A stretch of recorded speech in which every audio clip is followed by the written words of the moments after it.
유월절을 아시죠? 유월절, 패스오버. 유월절을 아시죠?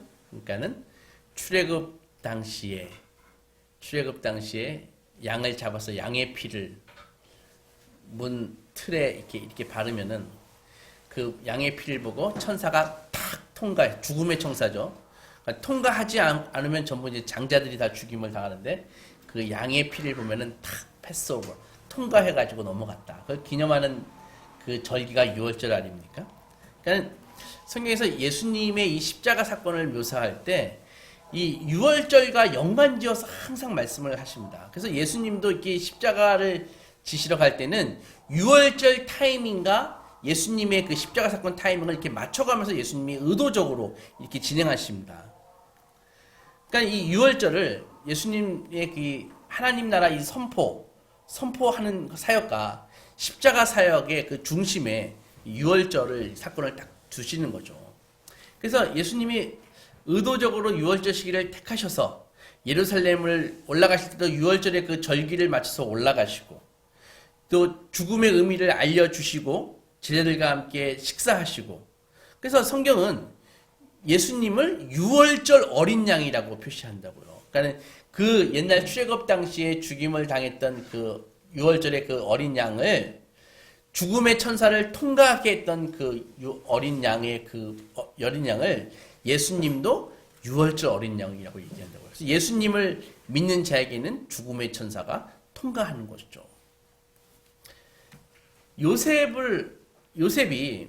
요셉이 출세를 했지 않습니까? 하여튼 우여곡절을 겪어서 갇힌 고난을 통해서 애굽에서 출세한 게 그 계기가 되어서 그때 또 마침 어마어마한 기근이 있었잖아요. 7년 대기근이 있었잖아요. 거의 그냥 논과 밭이 다 초토화된 것이죠. 7년 동안. 그럼 먹을 것이 없어서 72명의 이 야곱 패밀리, 야곱의 아들들과 자손들이 애굽으로 이주를 했다고요.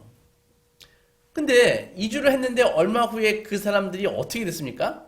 애굽의 식량이 필요해서 이주를 했는데 얼마 후에 그들이 애굽의 노예가 돼버린다고요. 숫자가 막 늘어나고 그래가지고. 그래서 그들이 왜 노예가 됐냐 할 때 아무도 그들이 죄를 지어서 노예가 됐다 이렇게 얘기하지는 않는다고요. 왜냐하면 간게 배고파서 갔으니까. 야곱의 그 아들들이 그 12명의 아들들이 그렇게 좋은 사람들은 아니었죠. 하나같이 보면 다 허물이 있습니다. 별 이상한 인간들 다 아들의 그 리스트에 있거든요. 뭐 어린 친구들에게 말하기도 민망한 그런 죄를 짓는 사람들도 있고. 그렇게 도덕적인 인물들은 아니었지만 성경은 이 400년 동안 무려 그 자손들이 노예가 되는데 400년 동안 이 노예가 된 이유가 그들이 죄를 지었기 때문이라고 얘기하지는 않는다고요. 그들은 단지 배가 고파서 식량을 사기 위해서 이집트로 내려간 것뿐입니다. 실제로 중동 지방에 그 7년 동안의 기근이 닥쳐왔을 때 그들이 우리가 죄를 지어서 기근이 닥쳤어 이렇게 얘기하지 않는다고요. 그냥 이집트에 있는 애굽에는 곡식이 풍성하대 이런 소문을 듣고 그냥 내려간 것이죠. 그래서 야곱의 아들들은 왜 이 7년 동안에 이 농가 밭이 초토화되는 기근이 생겼을까? 이 원인을 막 캐는 것이 아니라 미래를 준비하기 위해서 내려간 것입니다. 다시 사도행전 11장에 보면은 아주 비슷한 기근이 그 당시 고대 근동에 있습니다. 이 예루살렘 교회에서부터 한 500km 정도 위로 올라가면은 시리아 안디옥이 나오거든요. 그래서 안디옥에 있는 그 교회가 등장하는데 이 안디옥의 이 시리아에 있는 안디옥의 위치를 보면은 이 동양과 서양이 만나고 지나가고요. 이 북쪽과 남쪽이, 그러니까 아프리카와 아시아와 유럽이 지나가는 통로에 있습니다. 이 안디옥이. 그래서 옛날부터 이 무역이 어마어마하게 성행했던 그런 곳입니다. 그래서 외국인들이 항상 득실득실거리는 그런 도시인데, 근데 다양한 국적을 지닌 사람들이 예수님을 믿게 되어서 그 안디옥 교회가 막 성장을 합니다. 반면에 예루살렘 교회는 어마어마한 기근이 닥쳐가지고 지금 고통받고 있는데, 고통받기 이제 전이죠. 근데 예루살렘 교회에서 그래도 이 교회의 시작은 예루살렘 교회니까는 안디옥 교회로 선교사를 파송하는데 그 사람이 바로 바나바라고요. 근데 바나바 목사님이 거기서 목회를 아주 잘 하셨습니다. 그런데 예루살렘 교회에서 그 순회, 그 당시는 이제 순회를 하면서 복음을 전하는 사람이 있었는데, 순회 예언자들이 이렇게 안디옥 교회를 방문했거든요. 예루살렘 교회에서. 근데 그 순회 예언자들 중에 아가보라는 사람이 있는데, 이 아가보라는 이 사람이 예언을 하기 시작하는데, 앞으로 이 고대 근동에 어마어마한 기근이 있을 거야. 옛날에 그 옛날 우리 조상들이 그 애굽에서 고대 근동에 있었던 야곱의 아들들이 갔을 때 그 당시하고 거의 비견하는 어마어마한 기근이 있을 거야. 농가 밭은 다 초토화될 거야. 이렇게 예언을 한다고요. 그래서 그 예언이 실제로 일어났습니다. 그래가지고 그 당시가 이제 로마 클라우디우스 황제 때인데요. 주전 AD 41년서부터 54년인데 그때 성경의 기록뿐만이 아니라 그 당시 그 로마 문서에도 다 그 기근이 나와 있습니다. 정말 극심했다고요. 근데 안디옥에서 있던 그 성도들은, 예수님을 따르는 사람들은 뭐라고 얘기했냐고 하면은, 기근? 야, 이거 기근이 왔네. 이거 예수님이 다시 오시는 표적 아니야? 세상에 종말이 온 거 아니야? 이렇게 얘기하는 것이 아니라, 야, 이거 잘됐다. 이거 회개를 촉구해야 되겠다. 이렇게 얘기하는 것이 아니라, 또한 막 책임을 전가하는 것이죠. 왜 기근이 났을까? 왜 기후변화가 일어나서 왜 우리의 농가밭이 다 초토화됐을까? 이렇게 막, 이거 누구 때문이야? 누가 이 생태계를 망쳐놨어? 이 식량 배분이 왜 이 모양이야? 누가 식량 배분 담당자 누구야? 이렇게 서로에게 책임을 전가하는 것이 아니라 그들은 단순하게 질문했습니다. 아, 이런 일이 생기면은, 이 어려울 때, 이 기근의 때, 이 팬데믹의 때 누가 가장 위험에 처할까? 우리가 그들을 위해서 돕기 위해서 무엇을 할 수 있을까? 이렇게 의논하고 누구를 보낼까? 이걸 의논했다고요. 그러니까 하나님 나라의 가장 큰 원리 중에 하나가 뭐냐 하면은, 이 예수님으로부터 시작된 이 하나님의 나라의 핵심은 바로 창조 당시 그 세계와 같은 세계의 회복이라고요. 그래서 우리가 하나님의 형상대로 창조되었다고 얘기하고 있지 않습니까? 그렇게 배웠지 않습니까? 그러니까 하나님의 형상대로 창조되었다는 그의 의미는 바로 우리가 하나님께 충성해서 하나님의 뜻대로 창조 세계에서 일한다는 것입니다. 요한복음 9장에 보면은 예수님이 날 때부터 맹인인 사람을 치료해 주십니다. 실로암 사건이죠. 근데 제자들이 물었어요. 태어날 때부터 맹인이니까 평생 맹인이면서 거지 생활을 하는 저 사람을 보면서, 예수님, 저 사람이 저렇게 맹인이 된 게 왜 그렇습니까? 저 사람이 죄를 많이 졌나요? 아니면 저 사람의 부모가 죄를 많이 진 것입니까? 이렇게 물었다고요. 그때 예수님이 뭐라고 답변했습니까? 우리가 알듯이 저 사람의 죄를 인함도 아니고 부모의 죄 때문도 저 사람이 맹인된 것이 아니다. 오직 하나님께서 하시는 일을 나타내시기 위함이다. 이렇게 얘기하시고, 예수님이 하나님이 하시려고 하시는 일을 예수님이 하신다고요. 안디옥 교회도 이 기근이 발생한 그 원인을 막 파헤치고 그런 게 아니라 사람들을 돕기 위해서 무엇을 할까? 하나님이 하시고 계신 일과 그들을 통해 하나님은 어떤 일을 하시기를 원하시는가를 깨닫고, 그것이 바로 성령님의 역사 아닙니까? 그러니까 성령님의 역사대로 그들이 일을 했다고요. 여러분, 지금하고 달리 당시 500km나 떨어져 있는 외국에서 일어났던 일은 사실 I don't care, 신경 쓸 거 없는 것입니다. 안디옥 교회가 예루살렘이니까 거의 외국이고 500km나 떨어졌는데 그 예루살렘의 어려움을 신경 쓴다? 그런 일은 그 당시에는 없었던 일입니다. 그런데 안디옥 교회는요, 예루살렘의 어려움에 대해서 어떻게 도와야 될까라는 질문을 받았을 때 그들은 헌금을 했고 인력을 파견했습니다. 여러분, 지금은 모두가 어려운 팬데믹 때이죠. 코로나19로 인해서요. 다 어려운 때입니다.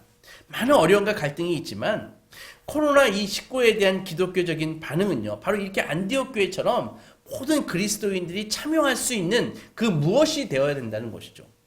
성령님이 오셔서 사역을 하시는데 성령님이 오셔서 무슨 사역을 하실까요? 그것은 진짜 이 개개인과 예배에 모인 우리들이 하나님의 눈과 귀가 되고 손과 발이 되어서 세상에 필요한 일을 하기 위해서 우리에게 책임을 주시는 일을 성령님이 하신다고요. 요한복음 20장에서 예수님이 말씀하셨습니다. 아버지께서 나를 보낸 것처럼 나도 너희를 보낸다. 이렇게. 이게 무슨 말입니까? 결국 책임을 나누어 주신다는 그런 의미죠. 이것이 선교입니다. 예수님은 세상적으로 힘있고 강한 무리들에게 아니라 이 말씀을 세상적으로 힘있고 강한 무리들에게 하신 것이 아니라 지금 이 요한복음 20장은 예수님이 지금 다시 살아나셔서 제자들은 다 도망갔다가 겨우 모여가지고 두려움에 부들부들 떨고 있는 그런 사람들에게 예수님이 말씀하신다고요. 지극히 연약하고 적은 무리들에게 아버지가 나를 보낸 것처럼 나도 너희를 보낸다. 이렇게 말씀을 하고 계시는 것이죠. 예수님이 뭔가 착각하신 거 아닙니까? 좀 힘 있는 사람에게 말씀하시지. 이렇게 작은 교회가 무슨 힘이 있다고? 욕이나 안 먹으면 다행이지. 그러나 과연 그럴까요? 오늘 본문이 로마서 8장에서 이 로마서 8장은요. 이 사도 바울의 이 서신 중에서 가장 중심이 되는 신학이 흐르는 장이 바로 로마서 8장입니다. 그래서 어떻게 보면은 로마서가 정말 서신서 중에 서신서지만은 로마서 중에 핵심이 로마서 8장이라고요. 그래서 로마서 8장을 정말 명확하게 이해하면은 기독교 신학을 명확하게 이해하는 것입니다. 거기서 우리 성도가 하나님에 대해서 성도란 하나님에게 어떤 존재인지 그것을 8장 마지막 편에 잘 나타내주고 있는데 이 37절 보면 우리가 그러나 이 모든 일에 우리를 사랑하시는 이로 말미암아 우리가 넉넉히 이긴다.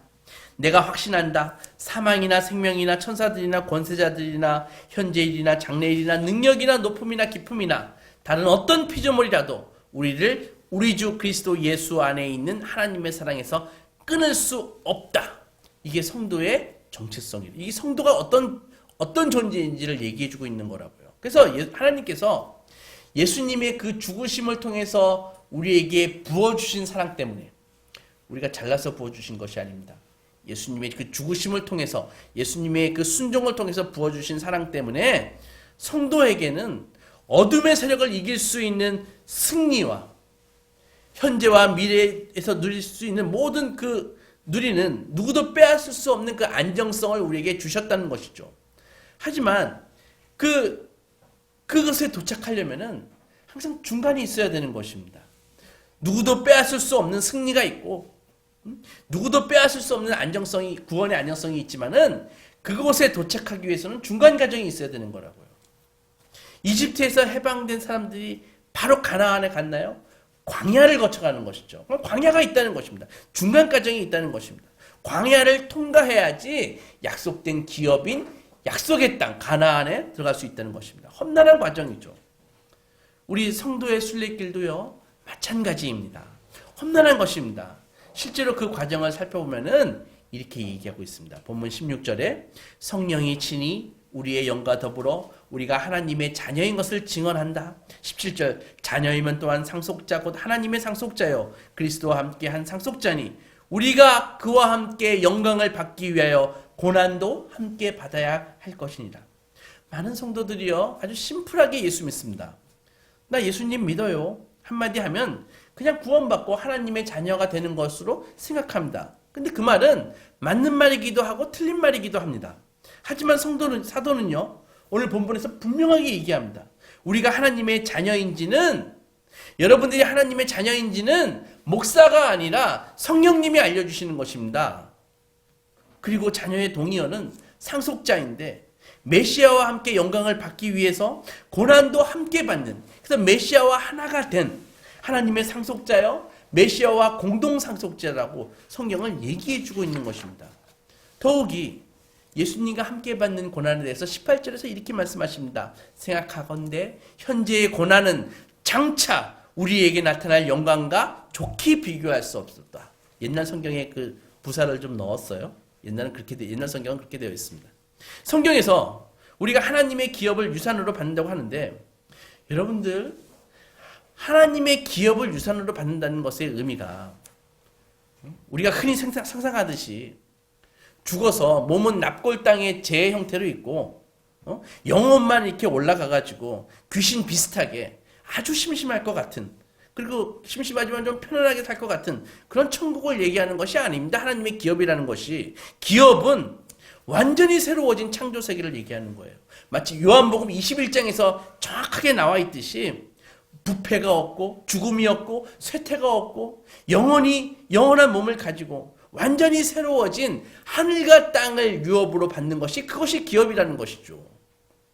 마지막 날에 하늘이 천국이 내려온다 그랬죠. 올라가는 게 아닙니다. 천국이 내려온다 그랬습니다. 천국이 땅으로 내려와 하늘에서 내려와서 영광스러운 그 성경의 약속처럼 물이 바다를 덮은 가지 하나님의 영광이 이 하늘과 땅에 충만하게 된 그 상태. 그것이 새 하늘과 새 땅이라고요. 그것이 앞으로 부활한 인류가 부활한 성도들이 살아가야 할 장소라고요. 부활하여 변화된 성도의 몸은 먼저 가신 성도들과 함께 그들도 부활하셔서 예수님을 모시고 이제 새롭게 된 창조 세계에서 하나님을 예배하며 피조 세계를 다스리는 것입니다. 그 영광의 근거가 지금은 절대로 머리에 그려지지 않죠. 그 영광의 크기가 지금 그려지겠습니까? 지금 시달리는 우리가 요즘 더 절실하게 느껴지지만 하나님이 이 만드신 지금 이 세상은 아주 고통하고 있습니다. 대부분 인간의 원인이지만은 인간만이 고통을 당하는 것이 아니라 이 창조세계 자체가 고통을 당하고 있다고요. 물과 흙과 땅과 동물과 식물이 다 고통당하고 있다고요. 여러분 가끔 텔레비전에 살처분되는 거 보시죠. 돼지 막 몇십만 마리씩 죽이지 않습니까? 그때마다 정말 마음이 아픕니다. 저 돼지들이 저 가축들이 정말 자기가 왜 죽는지는 알고 지금 죽어갈까? 그 생각하면은 정말 마음이 아픕니다. 화석연료의 사용의 증가로 지구온난화가 일어나고 그로 인한 기후의 변화 때문에 우리가 경험하듯이 점점 더 지구의 자연재해가 늘어나고 있습니다. 원인이 무엇인지는 논란이 있지만 지금 우리가 이 힘들게 싸우고 있는 이 코로나19 이것도 자연이 신음하는 그 증거 중에 하나라고요. 이렇게 창조세계는요 신음하지만은 회복될 순간을 기다린다고 나와 있습니다. 우리 19절 보면은 피조물이 고대하는 바는 하나님의 아들들이 나타나는 것이니 20절 피조물이 허무한데 굴복하는 것은 자기의 뜻이 아니요 오직 굴복하게 하시는 이로 말미암음이라. 피조물이 무슨 죄가 있습니까? 창세기에 보면 인간의 죄로 인해서 피조물이 다 지금 이렇게 아파하고 있는 것입니다. 앞으로 지구가 어떻게 될까요? 이렇게 파괴된 지구가 점점 멸망의 길로 들어갈까요? 성경은 이 우주에 대해서도 자연에 대해서도 회복될 거라고 얘기하고 있습니다. 그러니까는 언제 회복되냐? 오늘 방금 읽은 말씀 중에서 보면은 하나님의 자녀들이 회복될 때 그때 회복된다는 것입니다. 하나님의 자녀들이 예수께서 부활하셔서 이젠 영원히 썩어지지 않는 몸을 입을 때 그때 바로 자연도 회복된다는 것입니다. 그래서 이 자연이 유일한 희망을 갖고 있는 것이 저 성도들이 부활해서 예수님이 오셔서 새로운 몸을 입고 회복하기를 이 자연이 지금 기다리고 있다는 것이죠. 과학적으로 얘기해서 연력학 제2법칙에서 벗어나는 것입니다. 그때는 더 이상 노화가 없습니다. 그때는 더 이상 붕괴가 없고 그때는 더 이상 썩어짐이 없는 것이죠. 다시 말해서 온 인류를 통해서 하나님은 이 인류를 통해서 이 세상을 다스리기를 원하셨고 지금도 그것에는 변치 않으십니다. 이것이 하나님의 형상대로 인간을 창조하신 이유입니다. 하나님이 세상을 다스리기 위해서는 하나님을 닮은 자들이 세상을 다스려야 될 거 아닙니까? 그래서 하나님은 하나님의 형상대로 하나님을 닮게 인간을 만들었다고요. 29절을 보면 하나님이 미리 하신 자들을 또한 그 아들의 형상을 본받기 위하여 미리 정하셨으니 이는 그로 많은 형제 중에서 맏아들이 되게 하심이라. 그래서 예수님이 샘플인 것입니다. 예수님이 맏아들인 것입니다. 무슨 말입니까? 성령님이 내주하시는 모든 사람은 아들의 형상을 본받는 것이 하나님의 뜻이라는 것입니다. 예수님처럼 하나님의 형상을 닮은 자가 된다는 말입니다. 성령이 내주하시는 모든 사람이. 그러니까는 예수님을 닮게 성도들을 만드는 방법은 바로 하나님께서 성령을 성도들에게 내주하게 하심으로써 예수님을 닮게 만드는 것이죠. 그렇다면 이 어려움의 시대에 예수님을 닮은 사람, 성령님이 내주하시는 사람의 그 모습이 어떤 모습일까요? 바로 오늘 제목처럼 그것은 지금 이 시대에서는 고통 가운데 신음하는 사람입니다. 신음하는 사람이란 바로 이 세상이 격변을 이렇게 겪을 때 예수님을 따르는 이들은 고통받는 세상에서 신음한다는 말은 바로 기도한다는 말입니다. 기도하는 사람들로 부르심을 받은 사람들을 얘기하는 것입니다. 누가 신음할까요? 오늘 성경에 3단계로 신음한다고 얘기했습니다. 첫 번째로 세상이 신음합니다. 두 번째로 교회가 신음합니다. 세 번째로 성령 하나님이 신음하십니다.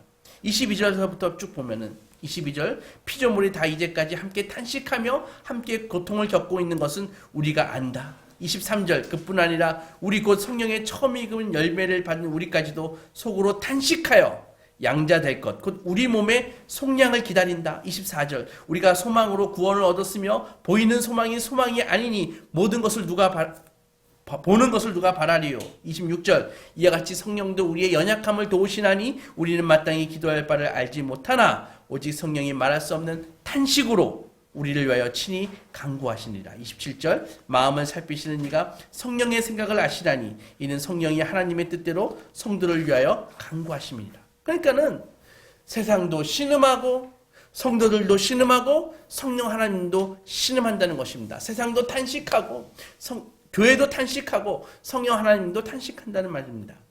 여러분 지금의 세상을 보십시오. 우리 앞에 고통으로 지금 신음하고 있는 세상이 있습니다. 갈등이 폭발하고 있습니다. 요즘 유럽에서는요 하루에 감염자가 10만 명씩 늘어난다고 합니다. 코로나19 확진자가 하루에 10만 명씩 나온대요. 미국만 해도 지금 벌써 21만 명이 넘는 사람들이 죽었습니다. 이 코로나19로 인해서.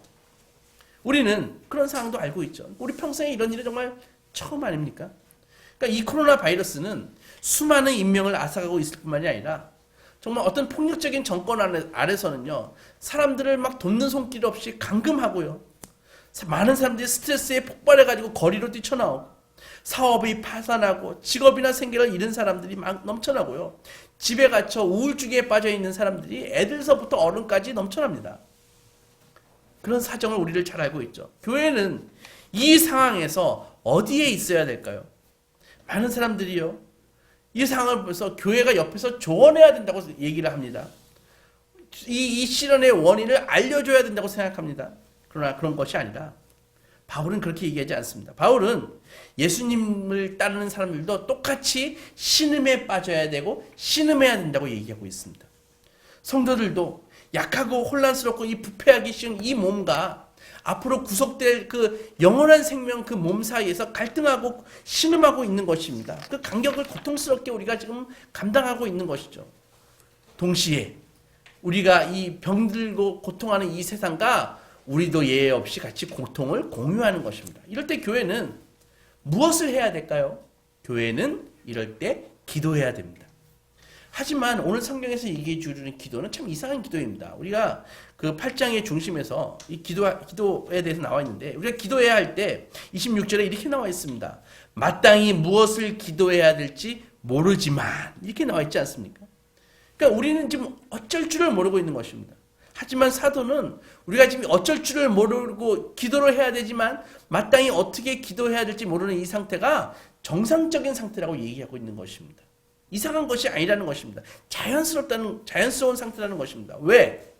지금 우리는 이 질병의 포로로 잡혀 있으니까. 지금은 금식해야 할 시간이니까. 지금은 알지 못하는 무지의 시간이니까. 어떻게 통제할 수 없는 시간이니까. 우리가 이 아직 영광에 이르지 못했으니까.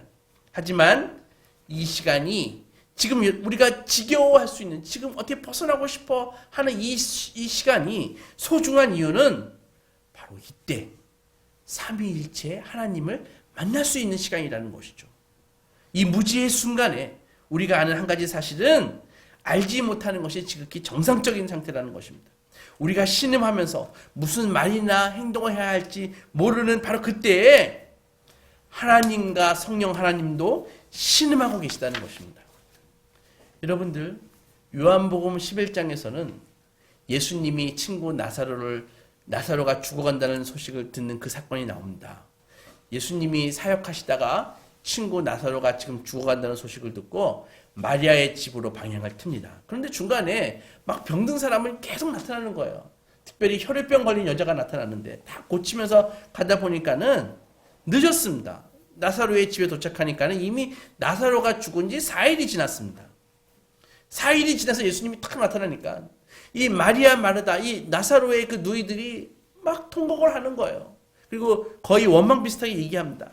주께서 여기 계셨더라면 우리 오빠가 죽지 않았을 것 아닙니까? 이렇게요. 그런데 죽은 나사로의 그 무덤 앞에 서신 예수님이 먼저 무엇을 하셨을까요? 우리가 예수님을 통해 본 그 하나님은 나 친구 나사로의 무덤 앞에서 바로 나사로를 끄집어내시는 것이 아니라 바로 나사로 무덤 앞에서 우신 예수님이라는 것입니다. 우신 하나님이라는 것입니다. 우리가 예수님을 통해 본 하나님은 이 죽음과 같은 고통 앞에서 말없이 신음하시는 성령 하나님이시라는 것입니다. 우리가 예수님을 통해 본 그 하나님은 이 종처럼 노예처럼 제자들의 발을 씻기시는 하나님이라는 것입니다. 이상하지 않나요?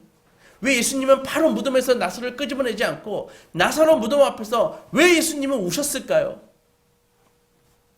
복음서에서 보면은 예수님과 대비되는 그 제자가 베드로입니다. 베드로는요 항상 예수님과 비교되는데 예수님이 발을 씻겨주시려고 할 때 거절합니다. 제가 어떻게 예수님이 제 발을 씻겨주십니까?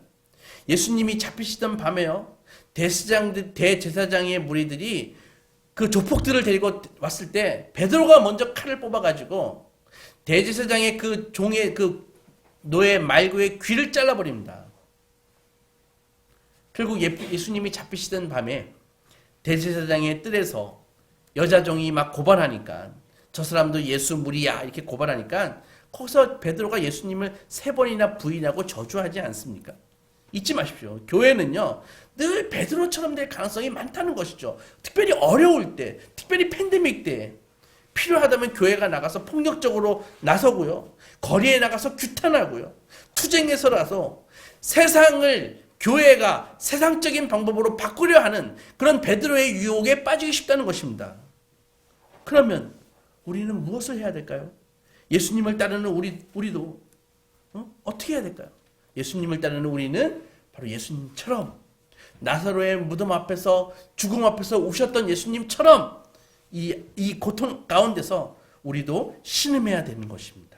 우리는 성령 하나님도 우리 안에서 신음하고 계심을 깨달아야 되는 것입니다. 기도하는 것, 고통받는 세상에서 말없이 기도하는 것, 그것이 우리의 소명입니다. 기도하는 것, 이것이 고통으로 신음하는 세상에서 성령 하나님이 세상의 고통과 함께 탄식하시며 하신 일입니다. 기도하는 것, 이것이 십자가에서 온 세상의 고통을 짊어지신 예수께서 하신 일이십니다. 그러나 거기에만 머물지 않으십니다. 28절 보면 우리가 알거니와 하나님을 사랑하는 자 곧 그 뜻대로 부르심을 입은 자들에게는 모든 것이 합력하여 선을 이루느니라 라고 되어 있습니다. 무슨 말입니까? 고통 속에서 하나님은 하나님의 치유 사역에 성도들과 함께 하신다는 말입니다. 더 정확하게 하나님은 성도들을 사용하셔서 일을 하신다는 말입니다. 하나님은 지금도 세상의 고통의 한복판에서 성령의 사역을 위한 도구로 그들의 신음을 사용하시는 것입니다. 성령님께서는요, 이 땅의 이 고통과 슬픔을 하나님 앞에 그 보좌 앞에 내어놓고 다양한 치유와 소망의 사역을 위한 배경으로 그것을 사용하십니다. 그렇게 해서 하나님의 사랑하는 성도들을 하나님의 형상대로, 아들의 형상대로 빚어가시는 일을 하시는 것입니다. 사랑하는 소망교회 성도 여러분, 코로나19로 촉발된 이 팬데믹의 시대는 누구나 고통을 겪고 있고 그 와중에 사회는 경제적인 어려움, 미래에 대한 불안함과 두려움, 갈등으로 지금 신음하고 있습니다. 많은 사람들이 이 혼란스러운 세상과 이 세상의 재앙을 보면서 이렇게 질문합니다. 왜 하나님이 직접 개입하셔서 해결하시지 않는가? 왜 저 코로나 퍼뜨린 저 사람들을 벼락이라도 내려서 좀 벌을 주시고 저 철없는 자기 욕망에 사로잡혀서 이 팬데믹 시대에 조심만 하고 날뛰고 있는 저 인간들, 저 집단들에게 왜 벼락을 내려가지고 왜 벌하시지 않는가? 불만을 터뜨립니다. 사람들은 하나님께 묻습니다. 코로나19 때문에 불편하고 지금 내가 미치겠는데 왜 이런 일이 벌어지도록 하나님은 그냥 방치하시나? 하나님이 살아계신다면 왜 벼락을 내리셔서 만사를 바로잡지 않으시는가? 내가 이렇게 고통스러운데. 그 질문에 대한 답은 하나님이 벼락을 내리시고 있다는 것입니다. 그거 아십니까? 하나님은 인간 벼락을 내리십니다. 하나님께서는 인간 벼락을 지금도 세상에 내려보내고 계십니다. 하나님께서는 심령이 가난한 사람, 온유한 사람, 애통하는 사람을 벼락으로 내보내십니다. 화평케 하는 사람, 의에 줄이고 목마른 사람, 굶주린 사람을 벼락으로 보내십니다. 하나님께서는 이들을 보내셔서 세상을 치유하시고 회복하고 계시는 것입니다. 그들이 세상의 궁핍함을 채우고 친구의 그 죽음 앞에서 눈물을 흘리고 그들이 사업을 접고 살 길이 막막한 형제에게 찾아가서 같이 마음 아파하고 신음하고 두 손 모으고 함께 기도하는 것입니다. 바로 이들이 하나님께서 보내신 인간 벼락입니다. 여러분, 많은 사람들이 기독교를 예수님을 믿으면 하나님이 복락을 주시고 어려움 없이 이 땅에서 안락한 삶을 누리다가 영원히 천국에 올라가서 편안하게 사는 것을 기독교라고 얘기합니다. 하지만 성경은 그렇게 얘기하고 있지 않습니다. 성경은 분명히 성도는 그리스도와 함께 하나님의 상속자로 하나님과 영광을 받기 위하여 고난도 함께 받아야 할 것이다 라고 단언하고 계십니다. 비가 오고 창수가 날 때 여러분의 믿음이 반석 위에 있는 믿음인지 모래 위에 지은 망상인지 시험을 받게 되어 있습니다. 세상과 함께 신음하고 하나님의 벼락이 되십시오. 영원한 천국을 유업으로 받을 것입니다. 이 복을 놓치지 않는 소망의 자녀들이 되시기 주님의 이름으로 축원합니다. 아멘.